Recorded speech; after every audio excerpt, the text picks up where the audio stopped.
தருகின்றார்.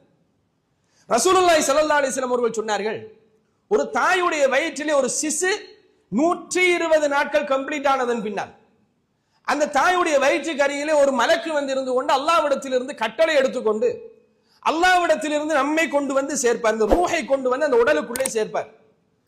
ஊதியதன் பின்னால் அல்லாஹ்விடத்திலே கேட்டு ஒரு சில விடயங்களை பதிந்து கொள்வாராம். அதிலே முதலாவது பதிவு செய்யப்படுகின்ற அம்சம் இவருடைய ஆயுள் எவ்வளவு, அந்த ஆயுள் எழுதப்பட்டுவிடும். இரண்டாவது அல்லாஹ்விடத்தில் அவர் கேட்டு எழுதிக் கொள்கின்ற அம்சம் இவருடைய ரிஸ்க் எவ்வளவு, அந்த ரிஸ்க் இவ்வளவு என்பது எழுதப்பட்டுவிடும். இந்த உலகத்திலே நாங்கள் எவ்வளவு ரிஸ்கை அனுபவிக்க போகின்றோம் என்பது எழுதப்பட்டு விட்டது. அல்லாஹ் தஆலா நிர்ணயித்து விட்டார். எனவே நிர்ணயிக்கப்பட்ட ஒரு ரிஸ்கை முடிப்பதற்காக நாங்கள் இந்த உலகத்துக்கு வந்திருக்கின்றோம். நன்றாக ஞாபகம் வைத்துக் கொள்ளுங்கள். நானும் நீங்களும் ரிஸ்கை வளர்ப்பதற்காக வேண்டி வரவில்லை. வளர்ப்பதற்கு வழி இருக்கு, நான் சொல்லுகின்றேன் பின்னர்.